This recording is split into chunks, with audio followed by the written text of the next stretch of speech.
अस्सलाम वालेकुम friends, everyday science YouTube channel की एक नई वीडियो में मैं आप लोगों को खुशामदीद कहता हूं। दोस्तों, आज की इस वीडियो में हम 6 क्लास की मैथ की जो न्यू बुक आई है उसकी एक्सरसाइज नंबर 11.1 सॉल्व करना सीखेंगे। अगर हम इसका पहले सवाल देखें तो पहले सवाल में है कि डिफाइन द फॉलोइंग, ये data, group data and ungrouped data, यानी कि इन तीनों की हमने डेफिनेशंस करनी है। तो अगर हम देखें जो डाटा की डेफिनेशन, तो वो है it is the collection of information and facts, के इंफॉर्मेशन या फिर जो हमारे पास फैक्ट्स होंगे उनको अगर हम जमा करें तो हमारे पास एक डाटा बन जाता है। इनकी अगर हम एग्जांपल देखें तो ये एक हमारे पास है जी, the table shows ages of students, मसलन कि हमने मुख्तलिफ जो स्टूडेंट्स हैं ना उनकी एजेस को जहाँ पे ना कि इस तरह इस टेबल की फॉर्म में इकट्ठा कर लिया तो ये हमारे पास डाटा बन गया। या फिर हमारे पास इस तरह से भी डाटा आ सकता है, the table show the obtained marks of grade 6 students, के 6 क्लास के जो स्टूडेंट्स हैं उनके जो नंबर्स आए हैं ना उनका, मसलन जो बच्चों ने पेपर दिए हैं वो 100 नंबर का पेपर था, जो 1 से 20 तक जिनके नंबर आए हैं वो 5 बच्चे थे, 21 से 40 तक जिनके नंबर आए वो 10 बच्चे थे, इस तरह से 81 से 100 तक जिनके नंबर आए हैं वो 25 बच्चे थे। तो इस तरह हमने जो इंफॉर्मेशन थी उनको इस टेबल की फॉर्म में ना इकट्ठा कर लिया, तो इस चीज को हम डाटा कहते हैं।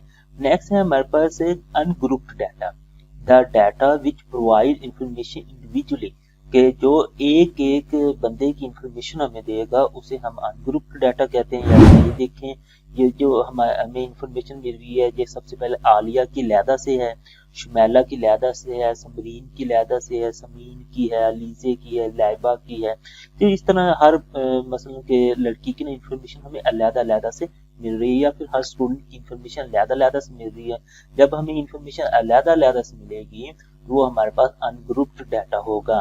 तो अगर हम देखें ग्रुप्ड डाटा, तो ग्रुप डाटा में हमें हमारे पास जो इंफॉर्मेशन आती है वो ग्रुप की शक्ल में आती है। तो इस एग्जांपल को अगर हम देखें तो इसमें था कि 1 से 20 तक जिन बच्चों के नंबर आए हैं वो 5 हैं, यानी कि 1 से 20 तक हमने एक ग्रुप बना लिया।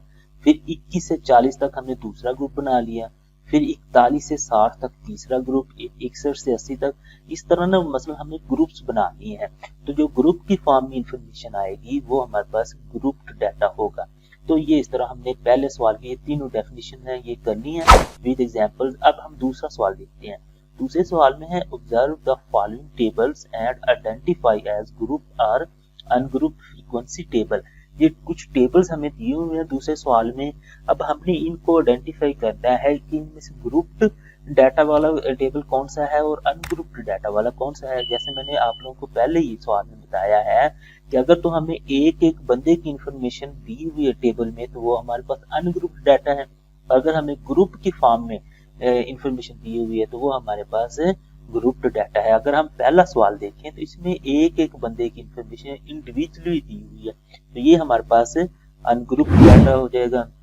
अगर हम दूसरा सवाल देखें, इसमें 1 से 20 तक एक ग्रुप, 21 से 40 तक दूसरा ग्रुप, 41 से 60 तक तीसरा ग्रुप, इस तरह से ये 5 मुख्तलिफ ग्रुप्स बने हुए हैं।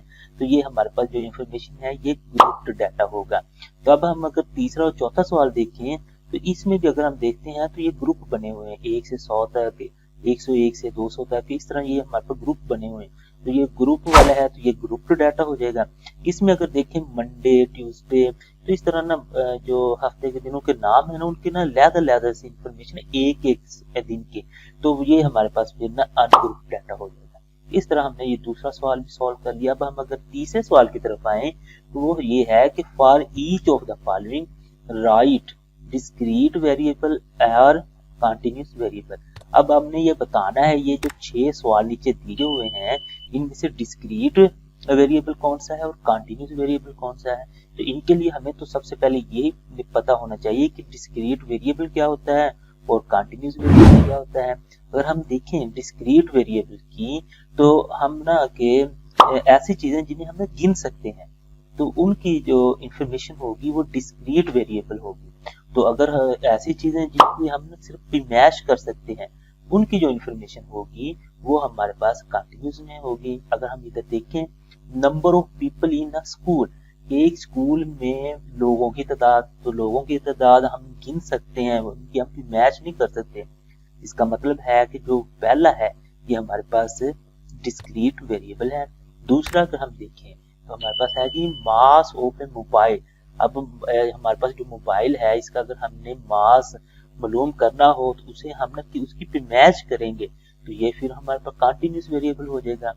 Number of pages in math book, math की जो आप लोगों की किताब है जो आप लोग पढ़ रहे हैं उसके अगर आप लोगों ने पेजेस मालूम करने हैं तो वो आप लोग गिनेंगे, उन्हें हम तोलेंगे नहीं या उनकी पे मैच नहीं करेंगे।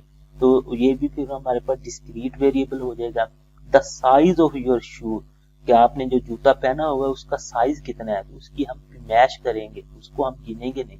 तो the volume of your water बोतल, क्या आप लोग पीने के लिए जो पानी की बोतल इस्तेमाल करते हैं उसका वॉल्यूम, तो इसकी भी मैच होती है तो ये भी हमारे पास कंटिन्यूस होगा। The number of players in football team, जो फुटबॉल की टीम है उनमें प्लेयर्स की तादाद, तो वो भी हम गिनेंगे जितने प्लेयर्स होते हैं हमारी टीम में, तो वो हम ना गिनेंगे 1v1 1 2 3, ये भी हमारे पास डिस्क्रीट हो जाएगा। तो इस तरह से अगर हम देखें पहला, तीसरा और छठा, पहला उसके बाद ये तीसरा और छठा हमारे पास डिस्क्रीट वेरिएबल्स हैं और दूसरा, चौथा और पांचवा, दूसरा, चौथा और पांचवा ये हमारे पास कंटिन्यूस वेरिएबल्स हैं।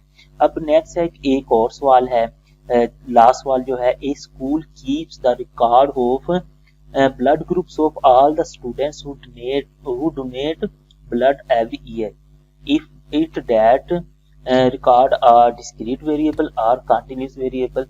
अच्छा, ये उसने इस सवाल में ये कह रहा है कि एक स्कूल जो ना अपने बच्चों के ना ब्लड ग्रुप्स का ना रिकॉर्ड रखता है। आप लोग बताएं कि ये हमारे पास एक डिस्क्रीट वेरिएबल है या फिर कंटिन्यूस वेरिएबल है। तो ये हमारे पास कंटिन्यूस वेरिएबल आ जाएगा। तो इस तरह से हमने ना कि इस एक्सरसाइज के सारे सवाल हल करनी है। उम्मीद है आपको ये वीडियो अच्छी लगी होगी। वीडियो अच्छी लगे तो इसे लाइक करें, इसे अपने दोस्तों के साथ शेयर करें और हमारा चैनल लाजमी सब्सक्राइब कर लें। Thanks for watching. अल्लाह ने के बाद।